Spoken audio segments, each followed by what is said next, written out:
Hello, good afternoon, everybody, and welcome to the California Small Farm Conference. My name is Evan Wigg, and I'm with Community Alliance for Family Farmers, and we're excited to have you here for the lightning session. This lightning session will be looking at production and processing on farms. So we've got a whole variety, a big diversity of topics today. I just wanted to, before we dive in too much, want to just say thanks to, of course, our presenters for bringing their wisdom and experience.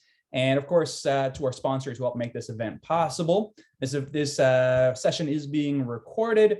There's an evaluation that'll pop up at the end of the session on your screen. If you want to take just a couple of seconds to fill that out, let us know what you think. And then I really want to encourage you all to use the Q&A feature as well as or the chat feature. Feel free to introduce yourself, ask questions. As each presenter finishes their slideshow, they'll be able to communicate with you in the chat or through the Q&A. And so feel free to drop any questions for them in there, questions, comments, any resources you might have that might be related to the topic, anything like that. We want to make this as interactive as possible. But you can always follow up with the speakers as well and learn more about their operations after the conference as well. But without further ado, I want to get you guys all ready for this lightning session. So this is a unique style of presentation. The way it works is that we have 4 presenters today, and they're going to have 20 different slides that will show for 20 seconds each. So it's a fast-paced, sort of fast and furious kind of presentation style. So you'll hear a lot of information in a short amount of time.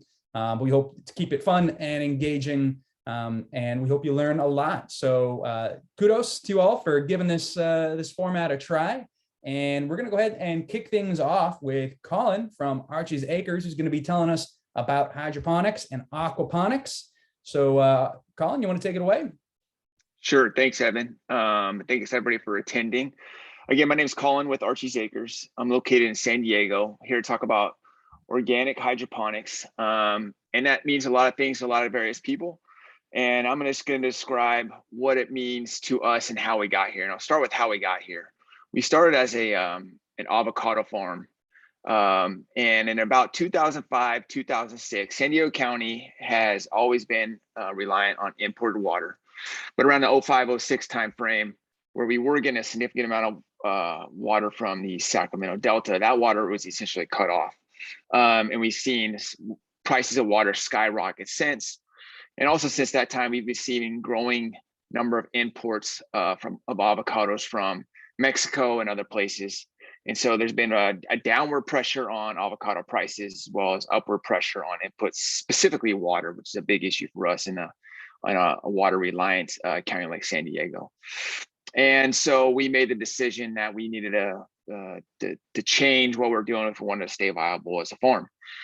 And so we looked at a variety of various tactics and techniques, and we decided to go with hydroponics. Again, what that means, a lot of different things, a lot of different people. What it means to us is growing plants in an irrigation system where the water is collected and is reused, and the fertility is derived using the water itself. And you'll see some pictures of that. But we were certified organic prior to becoming a hydroponic farm, and we wanted to remain certified organic. And that was a difficult aspect of what we were trying to attempt, because that was not really a thing at the time. Majority of hydroponics traditionally are used using synthetic salts, which obviously isn't approved for organic purposes. And so what we decided to do is try to take some of the tactics that we were employing with our avocados and apply it to a hydroponic system, specifically using inputs like compost teas. And if you're not familiar with compost teas, it's basically we take a variety of organic inputs like it's compost and brew it using both water and usually air stones or air pumps, one way or another. And in doing so, you create a field of microorganisms in the water. And they can decompose that organic matter like you would find in soils, and the output can be salts in a soluble form, just like what occurs in soils. You know, in soils, you basically have 4 key ingredients: the soil particles, organic matter, air, and water. And so in this case, we're replacing the soil particle with either more water or another media like cocoa fiber, peat moss, whatever the case may be. And we're trying to stimulate that biological activity in the water or the media to help break down the organic inputs to drive our plant nutrients. And so the process starts outside of the hydroponic system.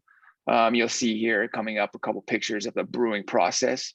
When we take our brewing process, we then extract the compost tea, put it in a reservoir that recirculates the water in an irrigation system that is containerized, and that provides nutrients to the plant. And what we find is, and again, you'll see pictures here coming up, is that the system itself is extremely rich in beneficial organisms, again, that help derive the nutrients from the organic matter that we're trying to, as well as protect the plants from various diseases and whatnot. And the reason why this worked for us in this particular system is because traditionally hydroponic systems, some say will be up to about 90% more water efficient.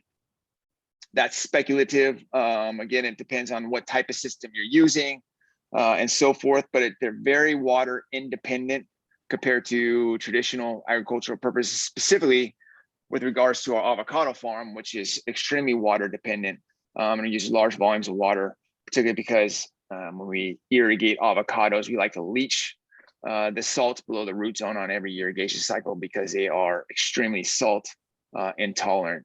So what you're seeing here is just samples of organisms that we've extracted from the root zone. You'll see the production system here in a couple slides.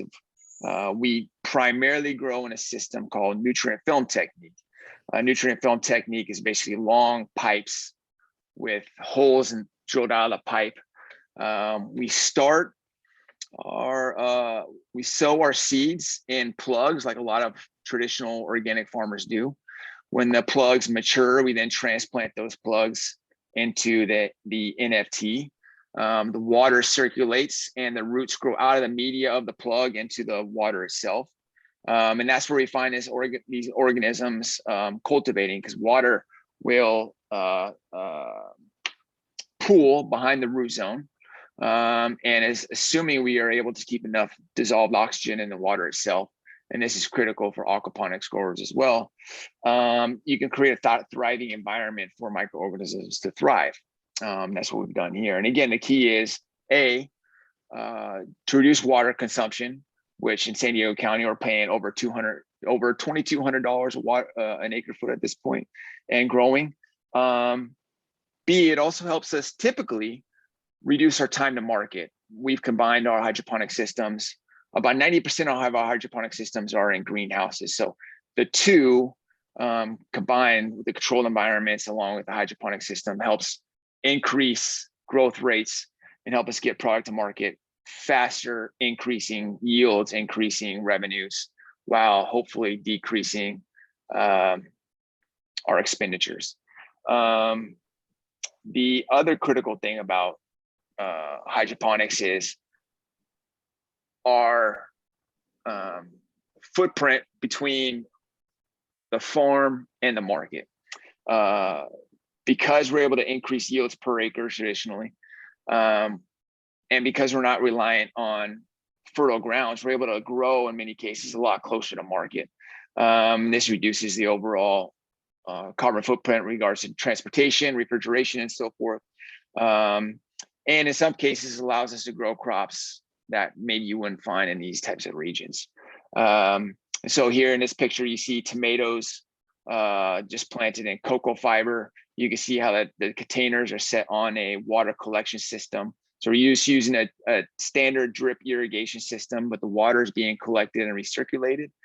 And here's what we call the NFT system, where this is a basil plant that's pulled out of the system. So you'll notice how our root zone and our hydroponic systems aren't fresh white like you might see with synthetic nutrients. And that's because our compost tea, particularly with the kelp and some of the organic inputs that we put in there, You'll get some organic buildup of matter on the root zone itself, but that's the food source for the microorganisms that then decompose that organic matter and help us extract those salts. So we use a variety of different types of organic inputs in our tea-based solutions, from fermented plant extracts to fish meals and whatnot. That list is beginning to narrow, particularly with the implementation of the FSMA, or Food Safety Modernization Act. Here you see hemp, but with the Food Safety Modernization Act, that has somewhat restricted what we can grow in terms of particularly animal inputs and whatnot due to food safety concerns. And so mainly what we're using now is plant-based nutrients to extract or to derive our nutrients, specifically fermented molasses, as well as some other key ingredients. Here you see tomatoes and cucumbers being grown in NFT. The NFT system itself, typically used for leafy greens and herbs, although primarily out of need to rotate our crops. We've been using it for crops, it works pretty well. It was initially used for vine crops, although container raised systems tend to work better for long vine crops. And here's the difference between the root zones that I showed you earlier compared to root zones that you see using synthetics, pure synthetic salts, very clean, sanitized system. That's what I'm kind of showing here, compared to an organic based system that has, a variety of organic inputs in it, and the microprocesses or microorganisms that derive those salts from organic inputs. But ultimately, hydroponics is nothing more than an irrigation system. It looks different, but all plants grow using, the same ultimate nutrients. It's how we drive those nutrients that are different. Organic growers utilize organic inputs and rely on external digestive system compared to like our own gut, which I consider an internal digestive system, but there's a lot of similarities between our own gut's digestive process and a plant's digestive process. I'll end on that note, and I'll be happy to answer any questions you might have in the chat box. All right, thank you, Colin. That was great. Big crash course in hydroponics, folks. So if you have some questions, throw them in the chat, throw them in the Q&A, and Colin will do his best to answer. But thank you so much for being the guinea pig on this one. And we are going to move on to Maureen, and we're going to be talking about jam, moving into the processing side of things. So here, let's get you all set up here, Maureen.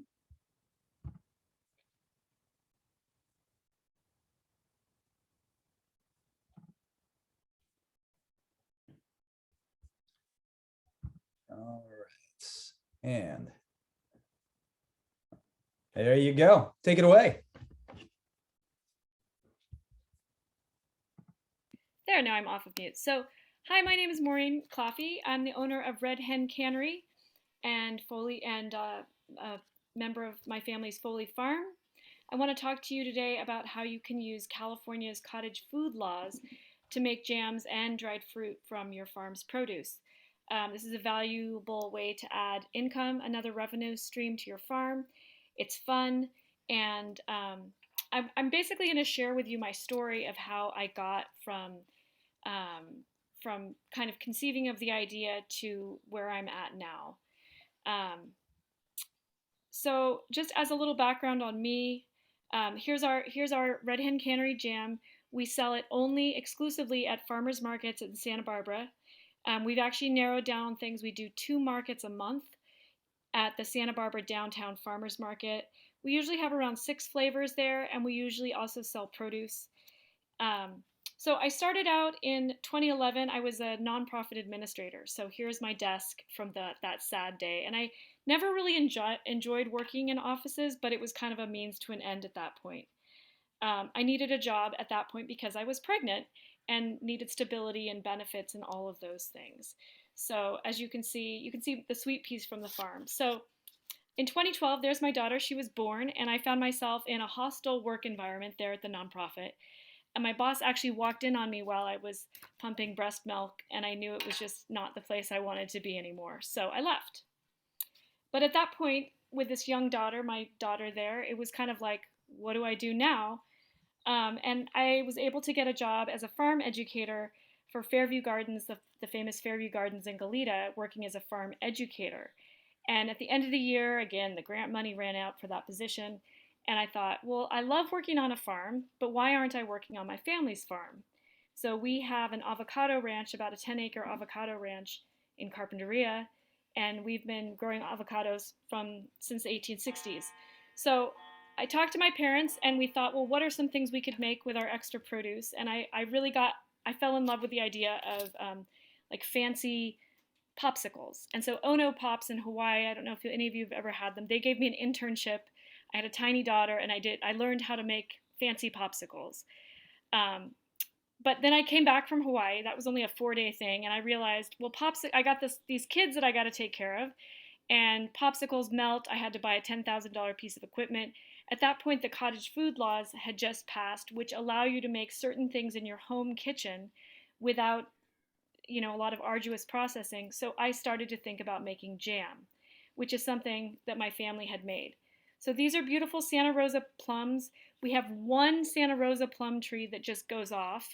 And so that was one of our first flavors, Santa Rosa plum.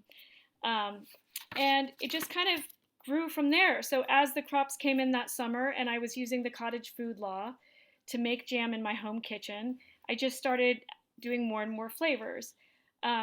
My name is Red Hen Cannery because my family were like, look, you can use your produce on the farm for free, but don't ask us for help. So that's where the name comes from. And these are the mason jars that I used from the very beginning. They're really safe to use for home canning, and they're just great. So I continue to use those, even though they're sometimes hard to find. So Red Hen Cannery was born. This is my early packaging. It's pretty funky. I used actual pages from books to kind of recycle those. My husband and I are both writers, and I designed the logo and packaging myself. So it was very, very funky from day one. We were lucky enough to have a historic farmers market stall at the Santa Barbara Farmers Market, so we had an instant venue. And the great thing about farmers markets is you get instant feedback on your flavors. Literally, we'd give a sample and people would spit it out if they didn't like it, or eat the whole thing if they loved it. So I recommend farmers markets as a venue to sell your product. Also, pop-up markets, there's a lot of places. So eventually, my branding obviously improved. I designed this label as well, and I looked into different types of jars, but I've just always gone back to those mason jars because they're easy to find typically, not as much right now, but they're just safe for at-home canning. So that's kind of where my packaging was at that point. As the years went by, I also started experimenting with dried fruit, which was also part of the canning. So this is candied orange peel. I had all these extra lemon and orange peels, and I tried candying them and dipping them in chocolate just for the holidays.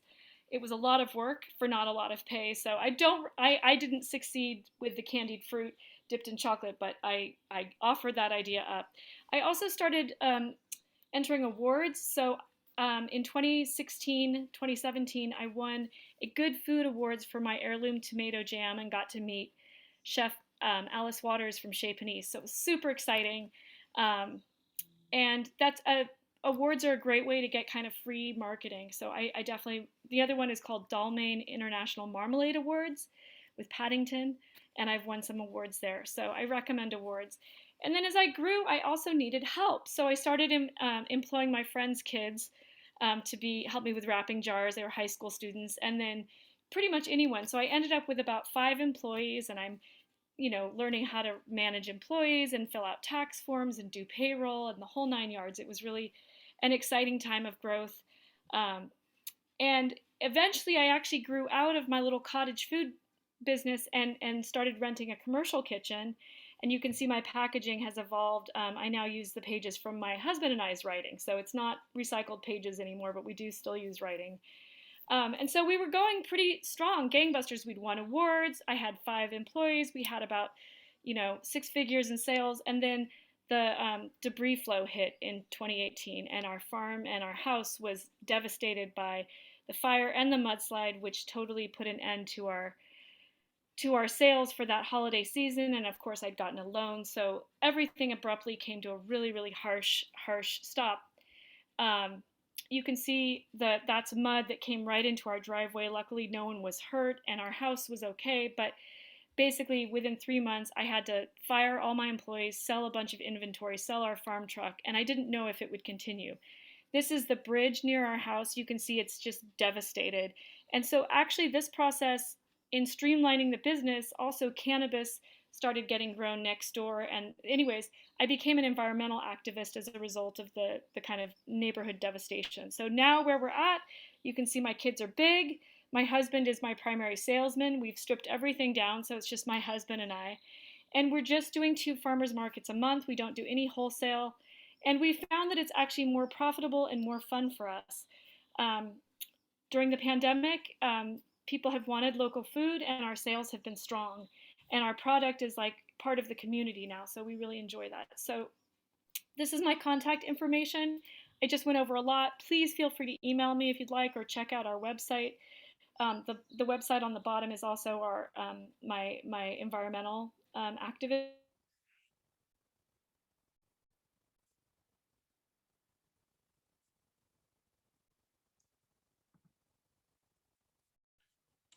I think we may have lost you there, Maureen, but luckily it was at the very end of your presentation, so we made it all the way through. Thank you so much, Maureen. If you're still there, at least through chat, then folks have questions, you can type it into the chat. But let's go ahead and thank you. Thank you so much, Maureen, and we'll move on here to Lucian. And let me get you queued up here.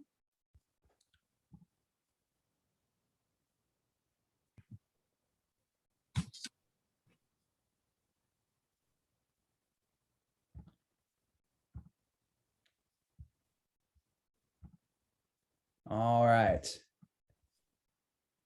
And go for it. Thank you for being here. Sure. Hey, good afternoon, everyone. My name is Luxin Wang. I'm an associate professor working for the Department of Food Science and Technology at University of California, Davis. My great pleasure to be here today. In the next 4 or 5 minutes, I will talk about the potential microbial safety risks associated with dried fruit, so you can use that information for your product. Fresh fruits are good sources of nutrients, and their consumption can contribute to decreased risk of obesity, diabetes, heart diseases.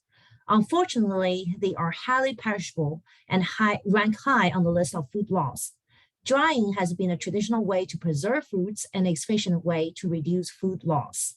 And as you can tell, California is really leading the nation in terms of dry food production, and our small and medium dry food producers play critical roles in the dry food supply chain, both nationally and also for our local economy.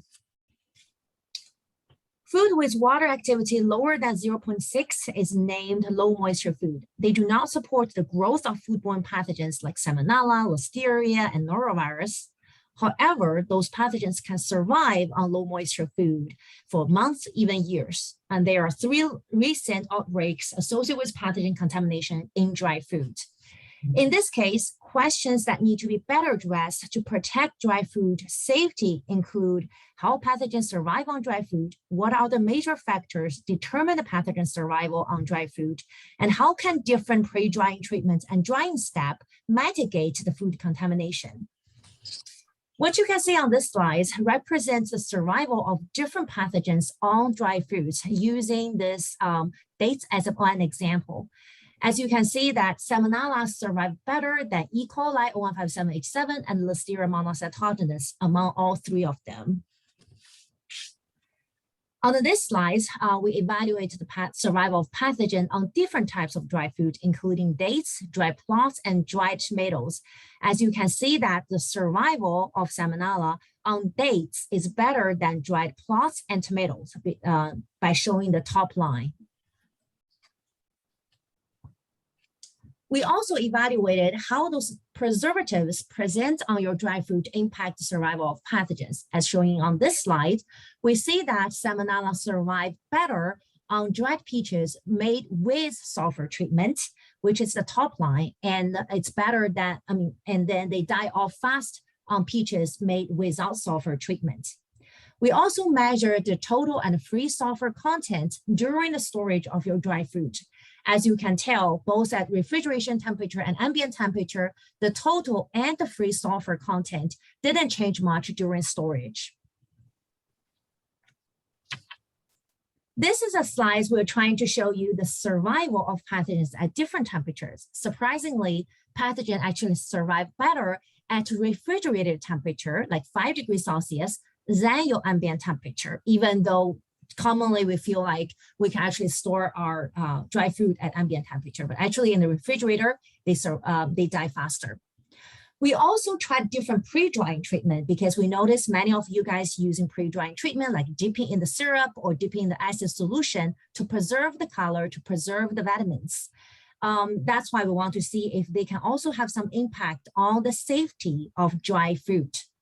As you can see on this slide, we evaluate the impact of different pre-drying treatment on the survival of pathogens by using Salmonella as one example. We were able to recover Salmonella from many treated fruit, except the syrup blanching, which is the most efficient way to kill all the Salmonella.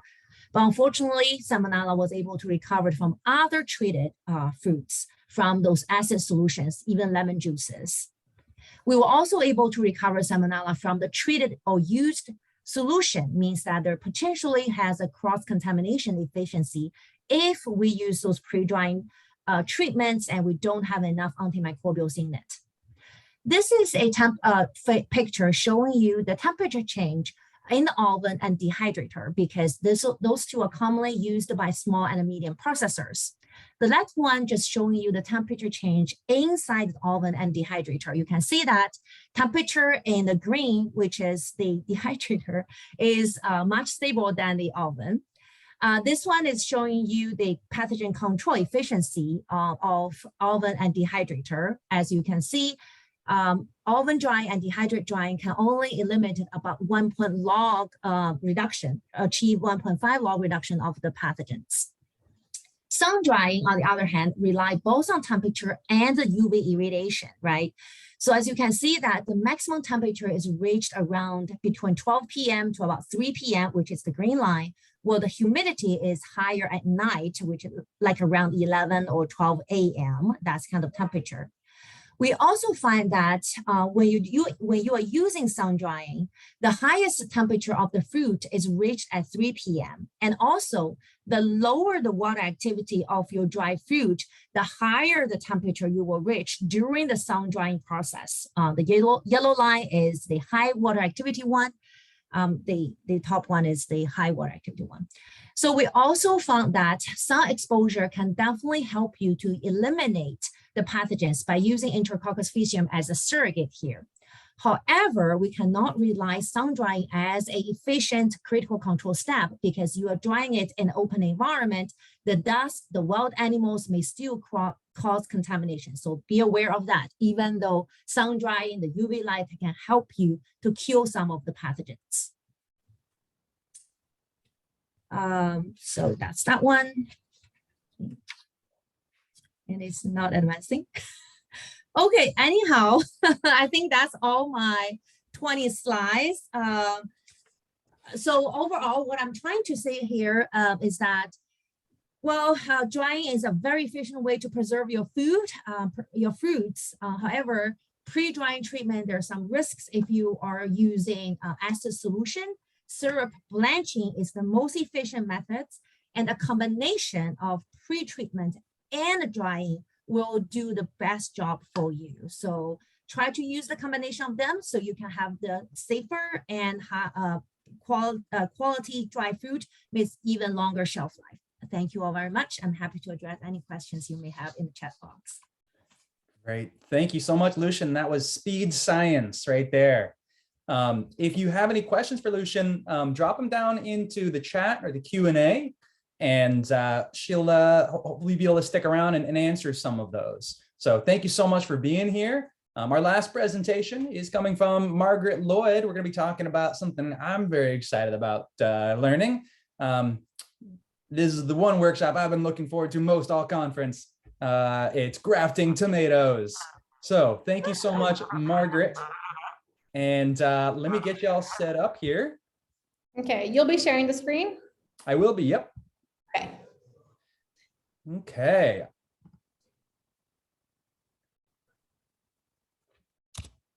There we go. And Margaret, why don't you take it away? Okay, great. Hi, everybody. I'm Margaret Lloyd. I'm the Small Farms Advisor for UC Cooperative Extension, and I'm in the Yolo, Solano, and Sacramento counties. And today's discussion is on grafting for heirloom tomato production.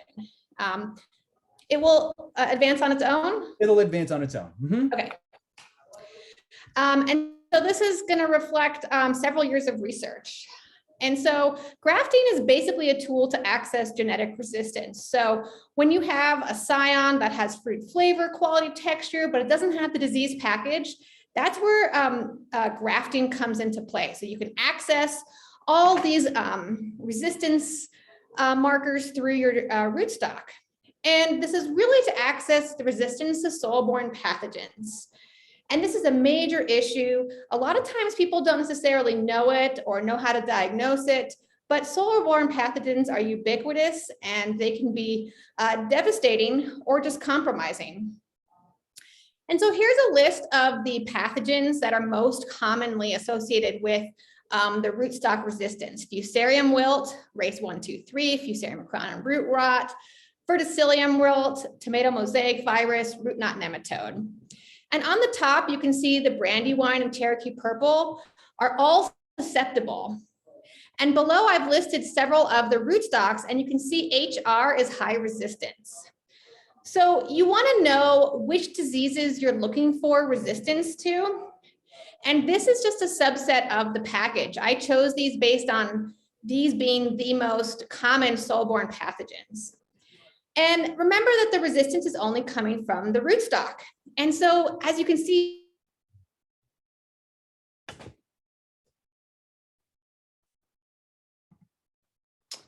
oh, I believe you've frozen, Margaret. Maybe you want to turn your stop those roots from touching the ground, so don't try it. Just do your best planting job.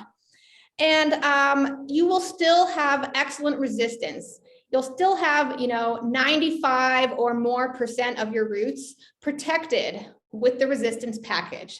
So it's part of just letting go and doing your best, and you will get that resistance. So another thing to point out is that even hybrid varieties don't necessarily have the full resistance package. So do be careful about knowing and reviewing what's in your hybrid variety resistance package. Is this moving forward? Yep. Okay, it's just on here a long time. Because I have had experiences where growers have a soil-borne disease issue, but they say it's a hybrid variety. And then we look closely and that variety has resistance to everything except verticillium wilt or except Fusarium wilt. And so do be careful and really look at what your package has and what you're missing.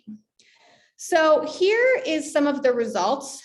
And what you can see is on the top, we have brandywine, and on the bottom, we have Cherokee purple. And I have the 3 years here.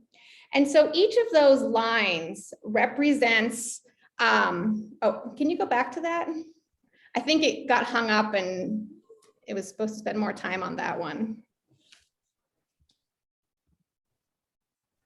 So each of those red lines is where the non-grafted is. So that's kind of your control. And if you just take a quick glance, you can basically see that there are years and cultivars, rootstocks that are above or below that line. And so I did not get any consistency through all of my trials. This is a very small set. I had about 14 trials, and I wasn't going to bombard you with all of that data. but it was all over the place. And there was not a single rootstock that regularly was higher or lower performing than the non-grafted. And so now also interestingly, there was generally no significance. So you can see that there's a couple of B's on that first left slide that are in dark blue, but generally there was no significant difference between the non-grafted and the grafted. And I'll bring that to point later. And often people talk about these other effects of grafting. And some of those are that it changes the production time earlier or later. It might change the culls. You might get less sunburn or insect damage or blossom end rot. They might perform better under poor soil or poor water quality. It could increase or decrease the bricks. Maybe it has better nitrogen use efficiency. I did not find a difference in any of that. So here's similar data that you saw before. This is looking at fruit size. Again, you can see that it's all over the place.